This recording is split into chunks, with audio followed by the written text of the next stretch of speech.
দ্রুততম সময়ের মধ্যে নতুন নির্বাচন দিয়ে জনগণের নির্বাচিত প্রতিনিধির হাতে ক্ষমতা হস্তান্তরের দাবি জানিয়েছেন বিএনপির ভারপ্রাপ্ত চেয়ারম্যান তারেক রহমান।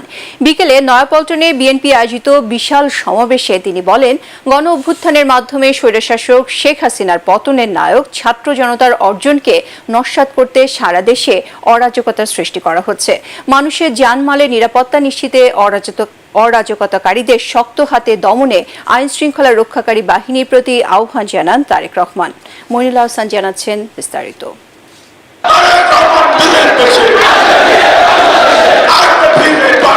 বিএনপি নেতাকর্মীদের জন্য যেন ঈদ আনন্দ।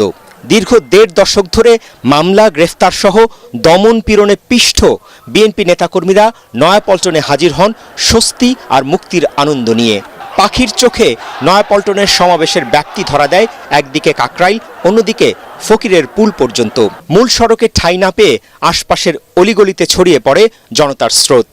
নেতাকর্মীদের আগ্রহ ছিল তারেক রহমান কি বার্তা দেন তা জানার। লন্ডন থেকে ভার্চুয়ালি যুক্ত হয়ে বিএনপির ভবিষ্যৎ কাণ্ডারি, স্বৈরশাসন বিরোধী আন্দোলনে নেতৃত্ব দেয়া ছাত্র জনতাকে অভিবাদন জানান। পুরো বাংলাদেশটাকেই বিগত ১৫ বছর ধরে বন্দী করে ফেলা হয়েছিল। আয়নাঘর মুক্ত আজ আমাদের প্রিয় বাংলাদেশ। বিরোধী মতের মানুষকে আয়নাঘরে আটকে রাখা হতো, আজ উন্মুক্ত হয়েছে গণতন্ত্রের দ্বার। আজ মুক্ত, স্বাধীন প্রিয় বাংলাদেশ। প্রিয় বাংলাদেশের সাহসী ছাত্র জনতাকে বিরচিত অভিনন্দন।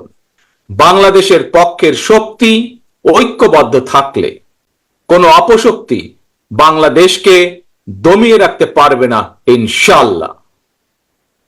১৯৭১ এর মুক্তিযুদ্ধ আর ২০২৪-এর মুক্তিযুদ্ধ, উভয় মুক্তিযুদ্ধেই জনগণের বার্তা একটি, শর্ত দিয়ে স্বাধীনতা হয় না। স্বাধীনতা প্রিয় জনগণ স্বাধীনতা অর্জন কিংবা স্বাধীনতা রক্ষায় কোনো শর্ত মানে না, মানতে রাজি না। আবু সাইদ কিংবা মুগ্ধের মতন হাজারো ছাত্র ছাত্রী, তরুণ তরুণীকে প্রাণ বিসর্জন দিতে হয়েছে। আহত হয়েছেন অসংখ্য, অগণিত মানুষ। এর ভিতরে ছাত্র ছাত্রী রয়েছেন, এর ভিতরে রয়েছেন সাধারণ মানুষ, গৃহিণী, এর ভিতরে রয়েছেন রাজনৈতিক নেতা কর্মী বৃন্দ। গণতন্ত্রের বিজয়ের ইতিহাসের এই মানুষগুলোর স্মরণীয় হয়ে থাকবেন।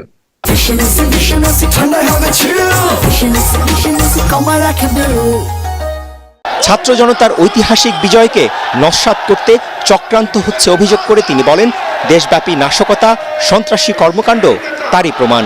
দেশকে গণতন্ত্রের উত্তরণের চলমান প্রক্রিয়াকে বাধাগ্রস্ত করতে সারা দেশে অস্থিতিশীল পরিবেশ সৃষ্টির ষড়যন্ত্র স্পষ্ট হয়ে উঠছে। প্রশাসনের প্রতি আহ্বান, শক্ত হাতে আইন শৃঙ্খলা নিয়ন্ত্রণ করুন, প্রতিটি মানুষের নিরাপত্তা নিশ্চিত করুন। ধর্ম, বর্ণ পরিচয়ের কারণে কেউ যেন নিরাপত্তাহীনতায় না থাকে, সবার আগে সেটি নিশ্চিত করতে হবে। ষড়যন্ত্রকারীদের এই নৈরাজ্যের কাছে আমরা হার মানতে পারি না। বিএনপির সর্বস্তরের নেতাকর্মীর প্রতি আহ্বান রেখে বলতে চাই, পরিচয় যাই হোক না কেন, তার নিরাপত্তায় আপনি ঢাল হিসাবে দাঁড়িয়ে দৃষ্টান্ত স্থাপন করুন। দেশের সাংবিধানিক সংকটের কথা মাথায় রেখে দ্রুত জাতীয় সংসদ নির্বাচনের দাবি জানান বিএনপির ভারপ্রাপ্ত চেয়ারম্যান। ভবিষ্যতে রাষ্ট্র পরিচালনার দায়িত্ব পেলে রাষ্ট্র ব্যবস্থায় সংস্কারের পরিকল্পনার কথাও জানান তারেক রহমান।